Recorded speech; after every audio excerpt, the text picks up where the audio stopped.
Hi friends, welcome to RK family vlogs. இன்றைக்கி 2 நாள் vlog சேர்த்து பார்க்க போகிறோம். இந்த 2 நாள் எப்படி போச்சு அப்படின்றத இந்த விளாகில் பார்க்கலாம். வாங்க இப்போ வீடியோக்குள்ளே போகலாம். இந்த வீடியோ செவ்வாய்க்கிழமை எடுத்தது. காலையில் ஒரு 6:15 போல் தான் எந்திரிச்சேன். லேட்டாக எந்திரிச்சிட்டோமே, என்னடா சமைக்கிறது அப்படின்னு ரொம்ப யோசிச்சுட்டே இருந்தேன். பிள்ளைங்க சப்பாத்தியும் பன்னீர் கிரேவியும் வேணும் அப்படின்னு கேட்டாங்க. சரி, ஓகே, சிம்பிளாக செஞ்சிடலாம் அப்படின்னு சொல்லிட்டு அதுதான் ரெடி பண்ணிகிட்ருக்கேன். ஃபஸ்ட்டு சப்பாத்திக்கு மாவை பசைஞ்சு வச்சிடலாம் அப்படின்னு சொல்லிட்டு அந்த வேலையை தான் பார்த்தேன்.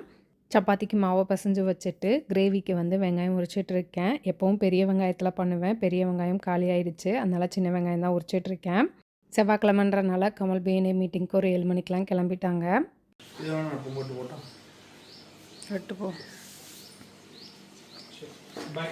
பாய். நீ அப்பா கூட போ. நான் ஈவினிங் கடைக்கு லேட்டாக தான் போவேன் அப்படின்றனால தேவையான திங்ஸ் எல்லாத்தையும் எடுத்துகிட்டு போகிறாங்க. 2 கட்டை போய் வந்துருச்சு, அதனால் கண்மணி கொண்டு போய் காரில் கொடுத்துட்டு வர போகிறா. கிரேவிக்கு எல்லாமே தாளித்து விட்டுட்டேன். அங்கே கொதிச்சிட்ருக்கு. அது கொதிச்சு ரெடியாகிற கேப்பில் சப்பாத்திக்கு எல்லாத்தையும் தேய்ச்சி வச்சிடலாம் அப்படின்ட்டு தேய்ச்சிட்ருக்கேன். கிரேவி ரெடியானதும் அப்படியே சப்பாத்தியும் ஒவ்வொன்றா சுட ஆரம்பிச்சிட்டேன். நான் சப்பாத்தி ரெடி பண்ணுற கேப்பில் பிள்ளைங்க மால்ட்டை குடிச்சிட்டு போய் குளிச்சுட்டு ரெடியாகி வந்துட்டாங்க. அவங்களுக்கு பிரேக்ஃபாஸ்ட்டும் போட்டு கொடுத்தேன், சாப்பிட்டுட்டு இருக்காங்க. டிஃபனில் பேக் பண்ணிவிட்டு அவங்களுக்கு தலை சீவி விட்டேன் அப்படின்னா ஸ்கூலுக்கு கிளம்பிடுவாங்க. பாய் பாய் பாய் பாய் பாய், டாட்டா. பிள்ளைங்களை ஸ்கூலுக்கு கிளப்பி விட்டுட்டு எனக்கு கொஞ்சம் வேலை இருந்தது. அந்த வேலை எல்லாத்தையும் முடிச்சுட்டு இன்றைக்கி ஹேர் பேக் போடலாம் அப்படின்னு சொல்லிட்டு அதுக்கு தான் ரெடி பண்ணிகிட்ருக்கேன். நான் ஹேர் பேக் போடுறேன் அப்படின்னா மொதல் நாளே ஆயில் வச்சு நல்லா மசாஜ் கொடுத்துருவேன். அப்படி இல்லாட்டி நான் ஹேர் பேக் போடுறதுக்கு ஒரு 1/2 hourக்கு முன்னாடி ஹேர் ஆயில் வச்சு நல்லா மசாஜ் கொடுத்துட்டு அதுக்கப்புறமா தான் ஹேர் பேக் போடுவேன்.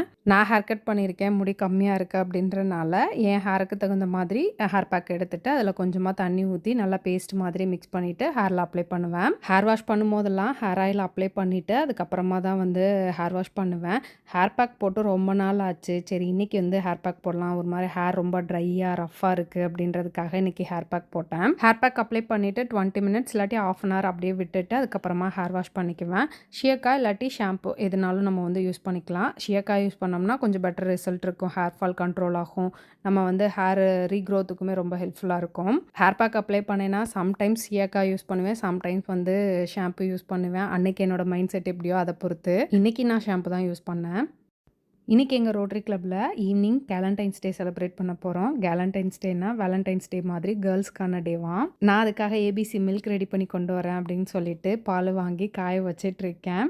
பாலை காய்ச்சி வச்சுட்டு நானும் போய் குளிச்சுட்டு ஹேரெல்லாம் நல்லா ட்ரை பண்ணிவிட்டு மதியம் லஞ்ச் எடுத்துக்க போகிறேன். லஞ்சுக்கு 2 சப்பாத்தி, பன்னீர் கிரேவி, கூடவே கத்திரிக்காய் பொரியல் எடுத்துக்கிட்டேன்.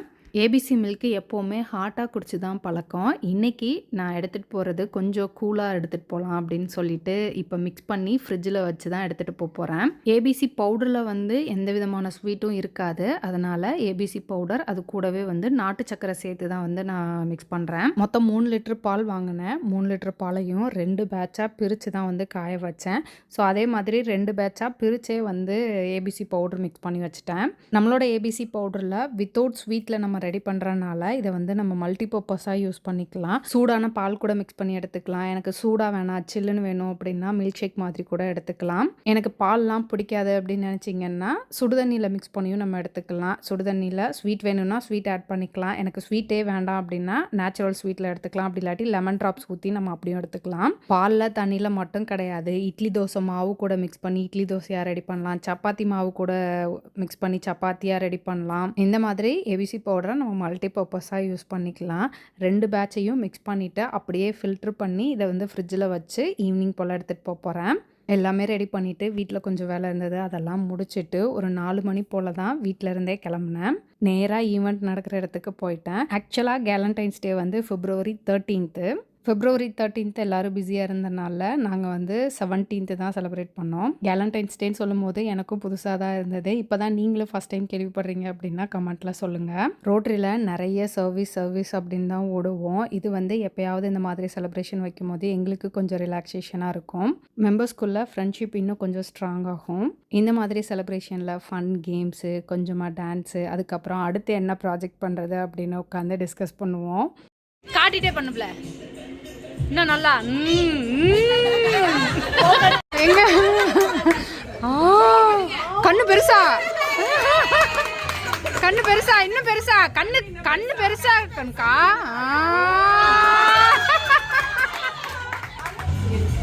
கண்ணு திறந்தா இருக்கு. கேம்ஸ் எல்லாம் முடிச்சுட்டு நைட் டின்னர் அங்கேயே சாப்பிட்டுட்டு அதுக்கப்புறமா தான் கிளம்புனோம்.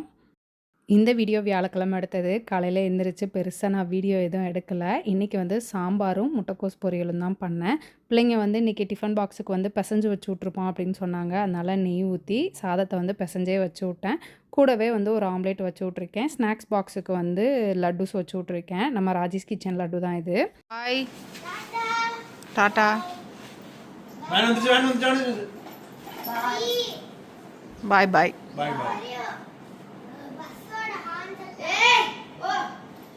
பிள்ளைங்கள ஸ்கூலுக்கு அனுப்பிச்சி விட்டுட்டு சிங்கில் பாத்திரம் நிறைஞ்சு இருந்தது. சரி எல்லாத்தையும் க்ளீன் பண்ணி வச்சிடலாம் அப்படின்னு சொல்லிட்டு கிச்சனை க்ளீன் பண்ணிகிட்டு இருக்கேன். லாஸ்ட் ஒரு 2-3 நாளாக என்னால் ஒர்க் அவுட் பண்ண முடியல. கீழே விழுந்துட்டேன், இடுப்பு வலிக்குது. அதனால் ரெஸ்ட் எடுத்துகிட்டு அப்புறமா ஒர்க் அவுட் பண்ணலாம் அப்படின்னு.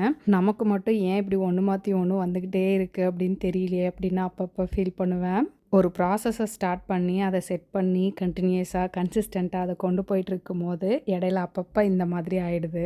எப்போவும் பாத்திரம் நான் கழுவி வைக்க மாட்டேன், ஹெல்ப்புக்கு வராக்கா தான் வந்து கழுவி வைப்பாங்க. இன்றைக்கி வந்து சரி ஓகே நம்ம ஒர்க் அவுட்டும் பண்ணல, இதனாச்சும் பண்ணலாம் அப்படின்னு சொல்லிட்டு தான் இந்த வேலையெல்லாம் நான் பார்த்துட்ருக்கேன். கமல் இன்றைக்கி வேலை இருக்குது சீக்கிரமாக கிளம்பு அப்படின்னு சொன்னாங்க. நான் சீக்கிரமாலாம் வரல, எனக்கு இங்கே கொஞ்சம் வேலை இருக்குது, வேலையெல்லாம் முடிச்சுட்டு தான் வருவேன் அப்படின்னு சொல்லிட்டு நான் கொஞ்சம் பொறுமையாக தான் கிளம்புனேன். பாய்.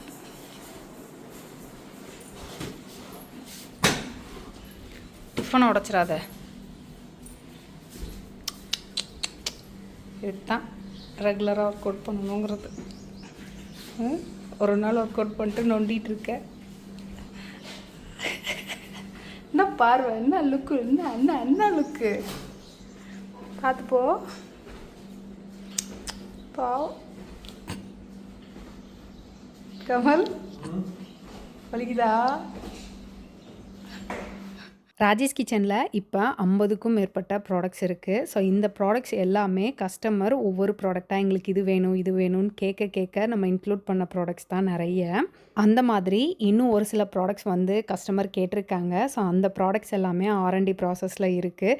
சீக்கிரமாக அந்த ப்ராடக்ட்ஸ் எல்லாமே வந்து 1 by 1 லான்ச் பண்ணுவோம். அடுத்து ஒரு சூப்பரான ப்ராடக்ட் லான்ச் பண்ண போகிறோம். கிட்ஸ்க்கான ப்ராடக்ட் தான். கிட்ஸோட வெயிட் கெயினுக்கு எனர்ஜியை பூஸ்ட் பண்ணுறதுக்கான ஒரு ப்ராடக்ட்டு. என்ன ப்ராடக்டாக இருக்கும் அப்படின்னு கெஸ் பண்ணுங்க. நேந்திர மிக்ஸு அடுத்த ஃப்ரெஷ் பேட்ச்சு ரெடி ஆகிட்டுருக்கு. ஆஃப்டர்நூன் லஞ்சை முடிச்சுட்டு அப்படியே கடைக்கு கிளம்பிட்டேன். என்ன பண்ணுறீங்க? வந்ததும் உங்கள் வேலையை காட்டுங்க. பார்த்தியா அங்கே இருந்த அவார்ட்ஸ் எல்லாத்தையும் எடுத்து கொண்டு வந்து இங்கே வச்சாச்சு. இது ஒன்று மட்டும் வைக்கிறதுக்கு முடியல எங்கேயும், அதனால் இங்கே டேபிளில் வச்சாச்சு. ரொம்ப பெருசாக இருக்குது. கமல் என்ன நினச்சாங்கன்னு தெரில, வீட்டில் இருந்த அவார்ட்ஸு ஷீல்டு எல்லாத்தையுமே எடுத்து கொண்டு போய் கடையில் வச்சிடலாம் அப்படின்னு சொல்லிட்டு வரிசையாக எல்லாத்தையும் எடுத்துகிட்டு வந்து இங்கே ஃபுல் ரேக்லேயும் அடுக்கி வச்சுருக்காங்க. ரொம்ப நாள் ஆச்சுல நீ கடைக்கு வந்து. பார்த்தியா கடையை நாங்கள் பாரு எத்தனை வாங்கியிருக்கோம். நல்லா இருக்குல்ல? அதே சுகன்யா சொன்னால் எல்லா இதுலேயும் ஃபோட்டோ இருக்குது. ஃபோட்டோ இல்லைன்னா கூட நம்ம வாட்டுக்கு ஃபோட்டோ எடுத்து நம்ம ஸ்டேட்டஸில் வைக்கலாம். பிள்ளைங்க பசிக்குதுன்னு சொன்னனால கடையிலேயே வந்து சத்து மாவு கஞ்சி வச்சு கொடுத்தேன். சுண்டல் வாங்கிட்டு வர சொல்லி அதை கிடச்சிட்டே சாப்பிட்டாங்க. கடையிலேயே டின்னரை முடிச்சுட்டு அதுக்கப்புறமா தான் வீட்டுக்கு கிளம்பணும். அவ்வளோதான், இந்த விளாக் இதோட முடிஞ்சது. இந்த வீடியோ உங்களுக்கு பிடிச்சிருக்கேன். பிடிச்சிருந்தா லைக் பண்ணுங்கள், மறக்காமல் சேனலை சப்ஸ்கிரைப் பண்ணுங்கள். பாய்.